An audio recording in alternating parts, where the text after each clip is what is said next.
Hello students, welcome back to this course in Catholic Social Teaching. Today we're going to talk about Pope Leo XIII's teaching in Rerum Novarum on the right to private property. The Catholic Church has fundamental disagreements with communism.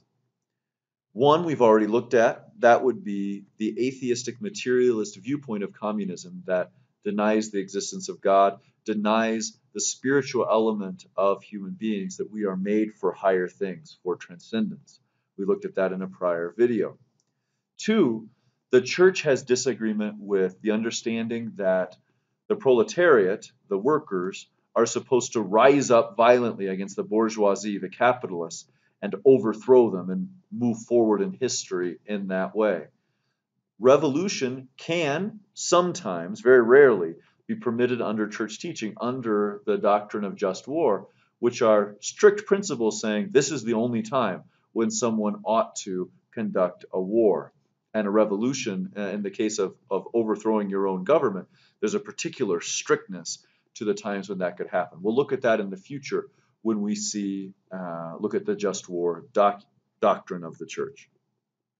Number three, socializing the means of production, taking land, businesses, factories, etc., and putting those in the hands of the government. Pope Leo argues that there is a fundamental right that human beings have given by God to own private property and not to have that taken away from them, not to have the possibility of gaining this through working hard, getting wages, and being able to earn a piece of land or some other means of production. The church says you cannot take that away from people. And here are the arguments given.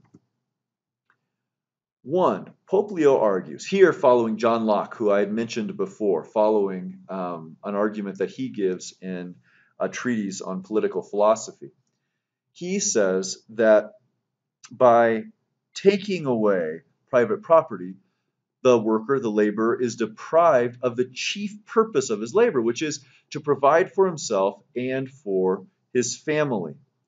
Pope Leo notes that if someone is frugal and saves up from their earnings, they might be able to buy a piece of land that is going to enable them to grow food, give some security against the future.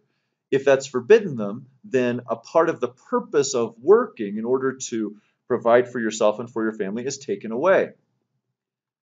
The person and the family are considered by Pope Leo as being prior to the state. In other words, the person and the family don't exist for the state. The state exists for them, for the good of the person, for the good of the family. They are more primordial realities than governments or states. And therefore, the state does not have authority to take from a parent the right to provide for his or her family through their labor, through gaining private property by which they themselves can provide for their needs, rather than depending on the state to give them a handout to care for their family. That's the first argument. The second is also from John Locke. In the second argument, Pope Leo holds that the way that private property came about in the first place, and still continues to come about today fundamentally, is by human beings taking what they have, their body, their energy, their knowledge, their reason, and investing all of that in the things of the earth.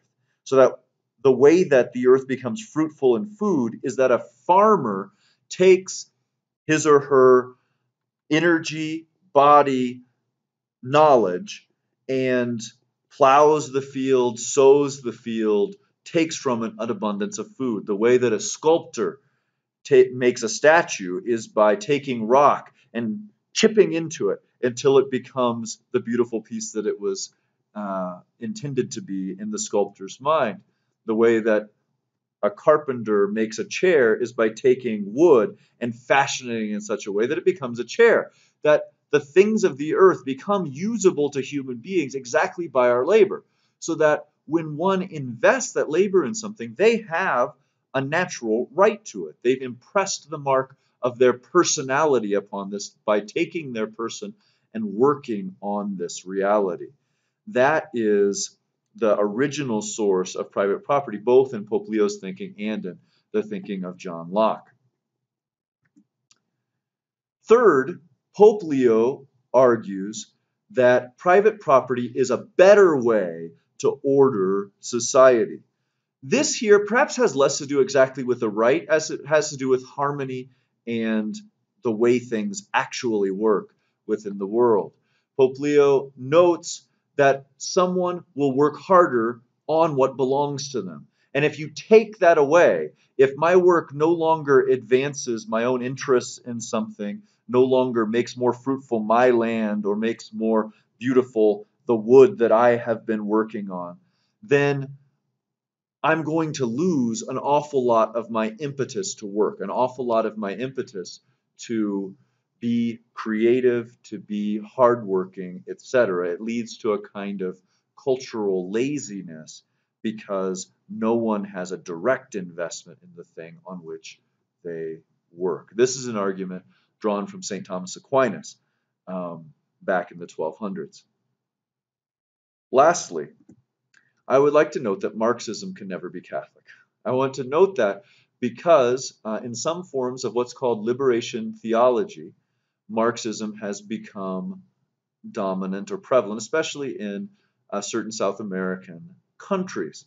Liberation theology, let me note, in itself I think is a good thing. The idea is that Christ came to liberate us, to set us free from sin, and therefore we ought to work to liberate our brothers and sisters from the slaveries that bind them, from the poverty that binds them. In itself, that's a very good idea. But sometimes liberation theologians have intermeshed with Marxism and promoted things like the violent revolution, or that the end of human beings is not heaven at all, not the higher things at all, but only having the good material things of the earth. Such things cannot be Catholic. Similarly with taking away private property, cannot be Catholic. Those things are never authentically in keeping with the teaching of the church or originally the teaching of Christ. With Marxism, there is some agreement on ends, meaning both Marxists and Christians want the awful situation of the poor to be alleviated. Both Marxists and Christians think that changes to the structures of society are important for this to happen. However, the means by which that happens is something that Marxists and Catholics could never agree on. There you go. I hope you have a wonderful evening and look forward to seeing you soon. Bye now.